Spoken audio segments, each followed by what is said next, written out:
Assalamualaikum dan selamat sejahtera saya ucapkan.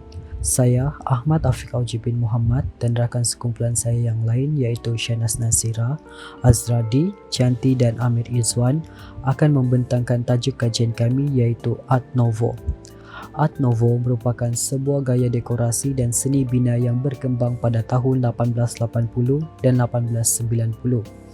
Art Nouveau turut dikenali dengan nama yang berlainan seperti Jugendstil di Jerman, Vienna Secession di Australia dan Style Liberty di Itali.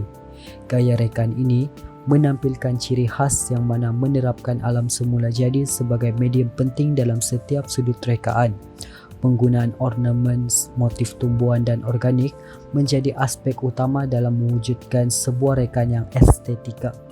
Penggunaan bahan seperti kaca, seramik, kayu dan logam diaplikasikan dengan baik untuk mewujudkan kesan yang mewah dan indah.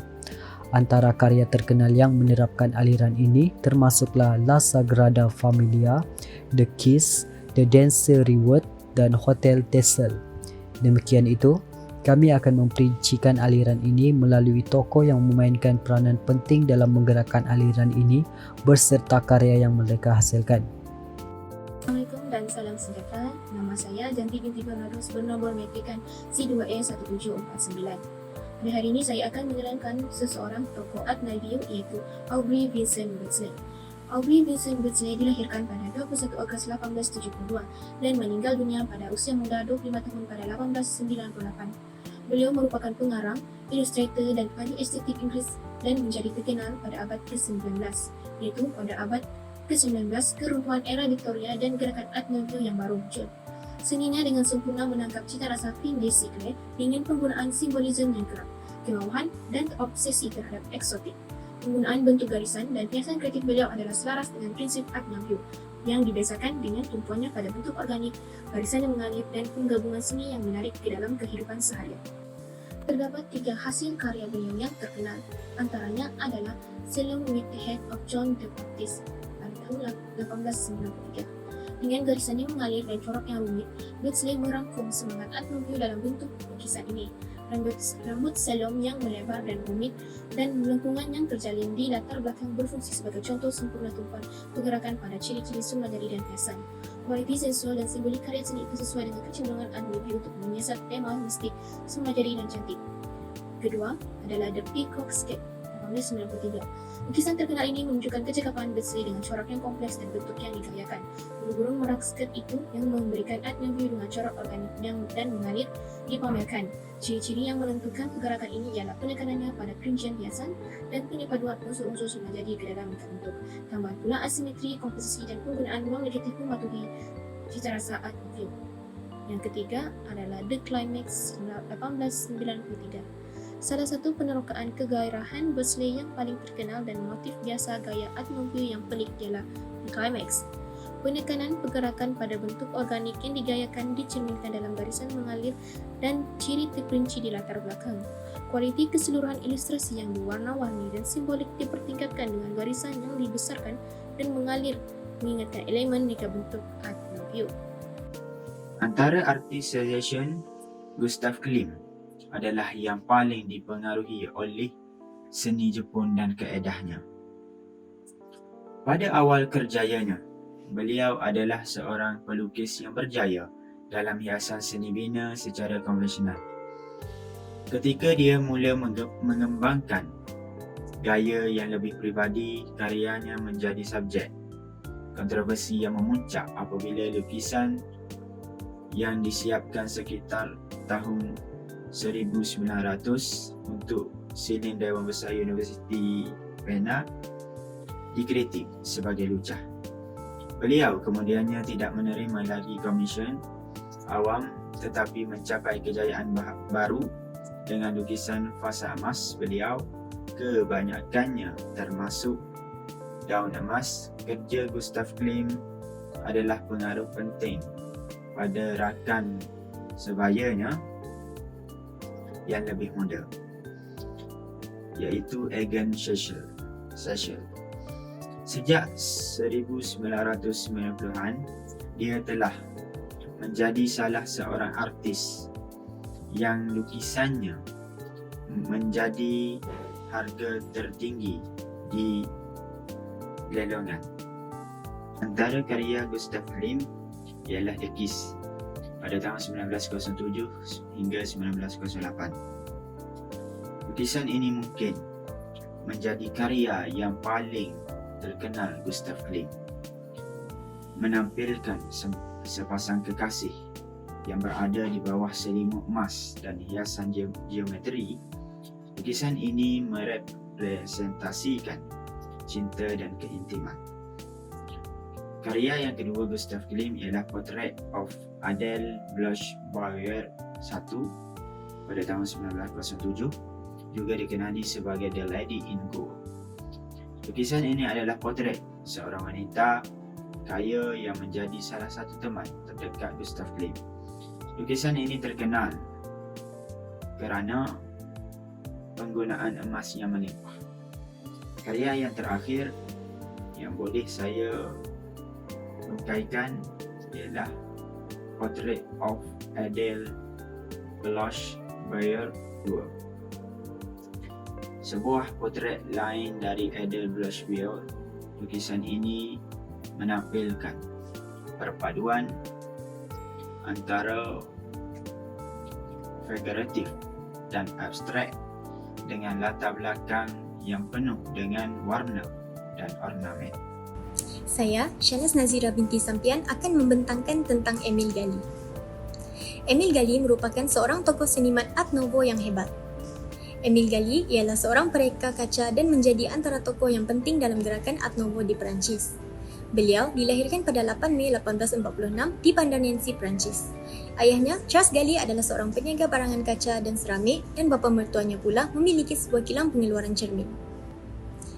Kepakaran beliau memahami seni Art Nouveau dapat dilihat dalam karya rekaan kaca beliau. Beliau mempraktikkan garisan melengkung dan elemen bunga-bungaan dalam rekaan beliau, menjadikan setiap karya beliau menunjukkan ciri-ciri Art Nouveau dengan jelas. Berikut merupakan karya yang dihasilkan oleh beliau. Pertama adalah Beds and Iris Table Lamp. Lampu meja ini telah direka dengan gabungan kaca cameo 3 warna, iaitu warna lavender, emas dan gangsa. Elemen Art Nouveau yang beliau terapkan di dalam lampu meja ini adalah elemen flora, iaitu bunga iris Jepun, dan juga elemen fauna, iaitu kelawar. Seterusnya adalah Crocus Marquetry Glass Vase. Karya agung ini dihasilkan oleh Emil Gali dengan motif bunga crocus dengan gabungan elemen kaca yang hampir lutsina. Warna pada pasu kaca ini juga menarik perhatian kerana beliau menggunakan warna yang cerah seperti oranye dan ungu serta berlatar belakangkan warna krim yang lembut. Garisan melengkung pada bunga krokus jelas menunjukkan wujudnya elemen Art Nouveau dalam karya ini. Karya seterusnya adalah sebuah mangkuk dengan gabungan elemen kaca dan juga kayu. Garisan melengkung dan tidak simetri digunakan oleh Emil Gali dalam rekaan pada luar mangkuk kaca tersebut dengan gabungan warna yang indah. Kaki mangkuk tersebut pula diperbuat daripada pohon walnut dan rekaan kakinya yang melengkung dan cantik menambahkan seri pada mangkuk kaca tersebut. Assalamualaikum dan salam sejahtera. Nama saya Azradi bin Babo, memegang matrik C21E1696. Seterusnya ialah tokoh yang telah merealisasikan ideologi yang sama dengan Art Nouveau ini ialah Louis Comfort Tiffany atau lebih dikenali sebagai Tiffany. Tiffany merupakan salah seorang tokoh seniman yang telah aktif berkarya dari tahun 1848 sehinggalah 1933 sejak kematian beliau. Tiffany merupakan seniman yang berasal dari negara Amerika Syarikat dan terkenal dengan sumbangan beliau kepada pengaruh gerakan Art Nouveau. Dan kemudian Tiffany merupakan kelahiran dari negara Amerika Syarikat di New York City dan anak kepada Charles Louis Tiffany, iaitu pengasas kepada Tiffany and Company. Dan seterusnya Louis pada mulanya mengamalkan seni lukisan, iaitu seni halus, sebelum beralih kepada seni hiasan dalaman. Dan kemudian pada tahun 1885 beliau telah menemukan satu company besar beliau sendiri, iaitu dikenali sebagai Tiffany Glass Company, yang kemudiannya telah dikenali sebagai Tiffany Studios. So, di mana beliau terkenal dengan hasil kerjanya yang inovatif dalam seni menggunakan kaca berwarna membentuk corak yang estetik dominan dengan aliran Art Nouveau. Hal ini dapat membuktikan bahawa tokoh ini telah memberi banyak pengaruh terhadap karya-karya yang telah dihasilkan beliau, disebabkan banyak elemen yang dapat dikesan Salah satunya adalah elemen organik, yang mana elemen organik merupakan salah satu ciri-ciri yang terdapat dalam karya Art Nouveau ini.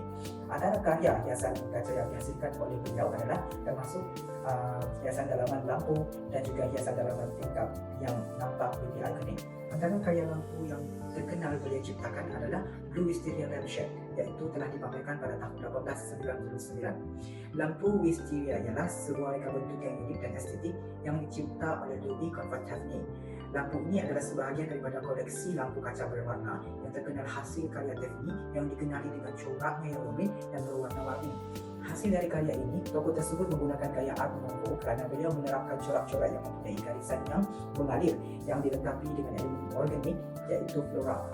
Elemen flora yang dapat dilihat ialah sejenis tumbuhan bunga yang indah iaitu tumbuhan wisteria, yang mana bunga tersebut berwarna indigo atau kebiru-biruan. Four Seasons juga merupakan salah satu karya beliau iaitu hasil hiasan dalaman yang berbentuk jendela.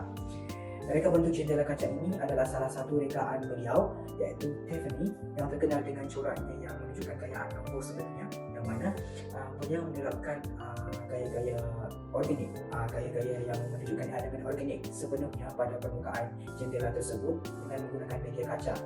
Okey, rekaan jendela kaca ini dihiasi dengan konsep warna secara alam semula jadi, yang mana kita dapat melihat elemen-elemen semula jadi dari segi penggunaan bentuk-bentuk organik pada permukaan kaca tersebut.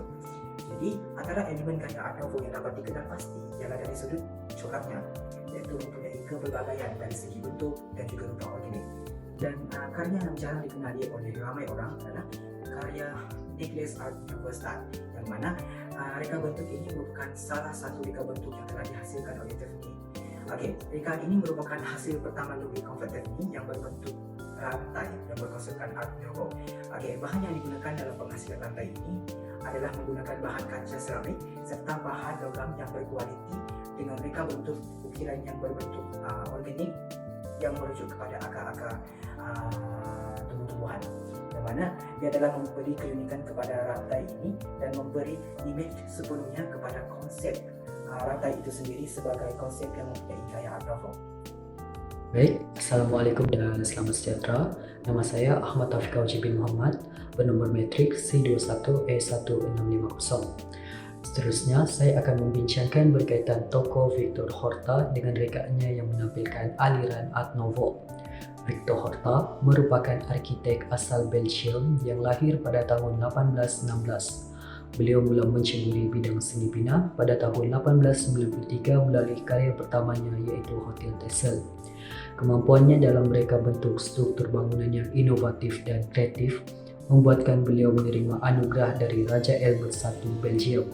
Malahan, rekaan beliau turut menjadi sumber inspirasi bagi arkitek moden. Antara karya hebat yang dihasilkan oleh Victor Horta adalah seperti Hotel Texel, Hotel Veit-Ittwell dan Maison et El Terrier Horta. Oleh itu, saya akan membentangkan salah satu mahakarya agung beliau iaitu Hotel Texel. Hotel Texel dibina pada tahun 1893 sehingga 1895 yang terletak di Brussels, Belgium.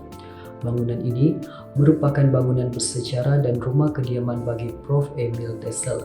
Bangunan ini menampilkan gaya rekaan yang inovatif dan sangat menawan. Terdapat penggunaan ornamen ataupun hiasan di setiap sudut dan struktur binaan bangunan ini. Sebagai contoh, pada bahagian lingkaran tangga, dinding, pintu dan siling terdapat motif lengkukan lembut ornamen yang berkonsepkan bentuk-bentuk alam seperti daun dan bunga-bungaan. Malahan, pengkarya bangunan ini turut inovatif dalam memainkan pencahayaan ruangan. Terdapat atap kubah yang membenarkan cahaya memasuki ruangan bangunan dan menimbulkan sensasi yang semula jadi dan tenang. Bukan itu sahaja, kelengkapan dalaman rumah seperti lampu diperbuat daripada bahan yang berkualitas seperti kayu, logam dan disatukan dengan elemen dekoratif yang indah. Begitu juga dengan perabot seperti pemaidani, kerusi, meja dan lampu meja. Kelengkapan dalaman ini juga disusun dengan sangat teratur dan rapi. Victor Horta turut teliti dalam memilih warna yang seragam dan memberikan kesan yang menawan. Demikian dengan itu, rekaan beliau jelas menampilkan gaya rekaan Art Nouveau yang mana aliran ini banyak menjadikan elemen alam menjadi elemen utama dalam rekaan. Tambahan pula, penampilan rekaan yang mewah dan eksklusif juga menjadi aspek yang sangat diketengahkan dalam aliran ini. Berdasarkan penerangan tersebut, kita dapat melihat karya Victor Hortas memangnya memiliki kesan sentuhan aliran Art Nouveau. Gaya rekaan beliau sangat memukau dan menarik perhatian kerana kelihatan gah dan mewah. Sebagai rumusannya, Art Nouveau merupakan salah satu gerakan seni yang berani merubah corak pemikiran dan tradisi masyarakat terdahulu. Peninggalan daripada Art Nouveau ini masih kelihatan jelas sehingga sekarang dan wajar diperkenalkan kepada generasi yang akan datang. Sekian, terima kasih.